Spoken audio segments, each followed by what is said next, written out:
we're going to talk about why Moon Knight is the best start to a Disney Plus series so far. Guys, welcome back to the Jersey Comic Crew. Chris and Rob here, and we're going to break down Moon Knight Episode 1 and discuss why this is such a great start to a series that Disney Plus has ever done. Rob, give us the goods. I love the start of the show. Dude, the start of the show is phenomenal, and one of the reasons I think this is like the best start for any Disney Plus series is the main protagonist, Stephen Grant, right? Yep. Already, it's something different from the comics. So even old fans and people who know Moon Knight, we're already starting off on like square one just with the regular fans. So boom, immediately, I'm loving this. And the fact that like Stephen Grant is like the point of view character, right? He's like an average guy, just working his regular 9 to 5, and all this weird stuff is happening to him. It allows the audience to do such a great connection with the main protagonist. It's like, oh, like, this is me. If I was in this world, yeah, I'm sure I'll be acting like this. He's just a regular guy. He loves talking about things. We all understand hyperfixation. We just want to spread out all of our Egyptian knowledge like we're a 13-year-old emo kid again. I do it all the time. I do it all the time. But then, like, you see all these signs, like, all right, things aren't going well for him. He's starting to lose his mind. Like, he has to tie himself here. We're getting bursts of, like, memory loss. We're like, okay, we watch Fight Club. We know all this kind of stuff. Already, that's hitting notes in our head. Also, Split. Hitting notes in our head of like great content that we've seen before, and now we're excited to see the Marvel version of it. So the fact that like Stephen Grant is this mild-mannered, everyday guy instead of this rich philanthropist from like the comics, like threw me for a loop, and also I enjoy so much more because I can connect with him, man. I think so too. I'm very happy they didn't make him a millionaire. It's kind of like Stephen Grant is the Jake Lockley from the comics in a way, right? Like he's kind of the normal guy. Jake Lockley's a taxi driver. Don't even know if we'll see him in the show, but it's kind of like that connection, right? Mm-hmm. And I think the best part about it is they just let Oscar Isaac go, right? They're just like, do whatever the hell you want, like just act. And it was just glorious. Whether it was the awkward Stephen Grant where his pants are a little too short, right? On the bottom. And he's talking about Egyptian knowledge that he may not know he has from himself, or could it be Khonshu or Marc Spector that knows that, right?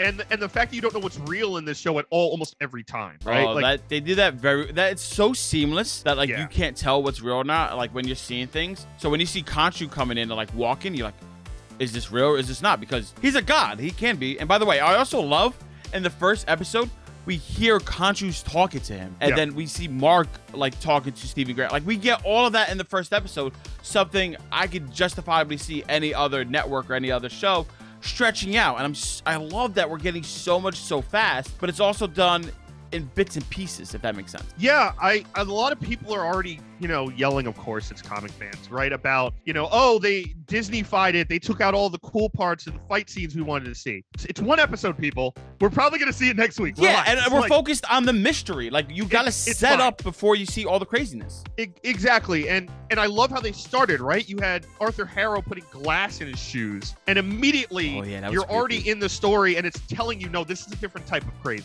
right? This isn't your everyday crazy where it's just eccentric, I'm going to blow stuff up. This is a different type of slow-paced, monotone crazy that is just attached to everything. So I love that aspect of it. I love that the episode even has to make you catch up, right? Kind of like Steven is always trying to catch up in his head of what's going on. He's always behind, right? Whether it's his fish with what, his Nemo fish that disappeared, whether it's his date that he missed, which was absolutely heartbreaking. Might have been the best acting moment of that film, where he's ordering a steak and like trying not to cry because he's so confused, and then he orders it well done, and I almost threw up on my plate. But he's also like Steven thinks he's vegan, right? Or like Steven's vegan, and he's like, let me just order Mark this. Is but like he doesn't know how to. He's like, I want the best steak, and he's like, yeah, sounds great, and he's just like so emotionally trying to hold himself together. I love that moment, and I love, again, Oscar Isaac is just like, they're just like, go, just do things, and that's another reason why I think this is the best start. I think Oscar Isaac right now, Robin, you can agree or disagree, maybe next to Benedict Cumberbatch as far as acting prowess, is the best actor they have in their universe right now. He is phenomenal. Like, watching Moon Knight just proves to me that Star Wars did not know what to do with Oscar Isaac. He is fantastic in every scene and everything. Like Chris was saying, with between Marc Spector, Stephen Grant, phenomenal. Like just the mannerisms he was getting, like these subtle details were just done so well. Like Marvel's doing a great job utilizing this actor. I feel like he's fully empowered to do what he wants to do. And this is allowing him to shine to his fullest. And I hope Marvel takes this point, because they did the same thing with Simu Liu, right? I felt like Simu Liu was allowed to fully shine in his persona and his ability. And now we get the best Shang-Chi ever. And now we're doing the same thing with Marc Spector and Moon Knight. By the way, at the end, we got to talk about the end, right? Like where we see the demon creatures coming out. And we're still like, oh, this is Steven. You're scared. How are you going to get with this? I didn't realize that we're going to get Moon Knight at the end of this episode. And like the Moon Knight character comes in, Marc Spector takes over and just demolishes the demon. It also shows you how terrifying Moon Knight is. And I'm not talking about like, all right, we don't see all the fights. I mean, like you see the demon's like CGI face. He's clawing to try to escape Moon Knight. And I'm like, all right, this is a demon dog, obviously from hell or whatever. We're going to find out with the lore in the next episode. It's a jackal. It's a jackal. It probably is a jackal with Egyptian lore. You're right. With a jackal. And he's like scared of the Moon Knight getting destroyed. I'm like, oh my God. We're in for such a treat. It's definitely something we're not used to.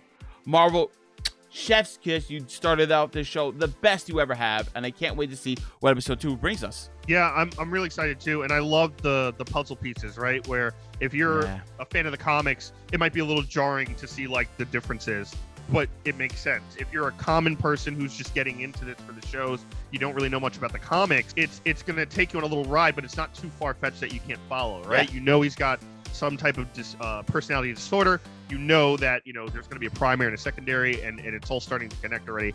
I'm really excited for these puzzle pieces. I love that you like kind of wake up with him after the fact of things.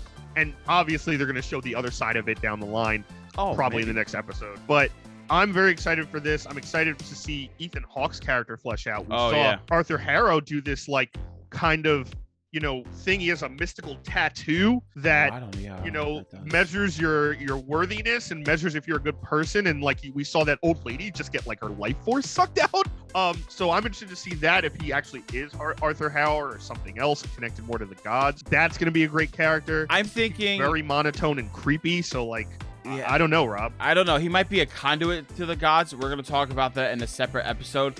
We're going to talk all about like what Arthur Harrow is and what's the importance of the scarab in our following episode in just a couple of days. But guys, that is our review and reaction of the first episode of Moon Knight. Thank you so much for watching. Let us know down in the comments below, what did you think of the episode, and was this the best start to a Marvel Disney Plus series yet? And guys, thanks so much for watching. Give us a thumbs up, really helps us out a lot. If you're new, subscribe, turn on notifications. Don't miss our Moon Knight coverage. We got another episode coming up, and we're going to be hitting this every single week. And as always, if you missed anything, it's right here on the channel for you. And as always, I'm Chris Heller. That's Rob Moran. We're the Jersey Comic Crew, and we'll see you next time.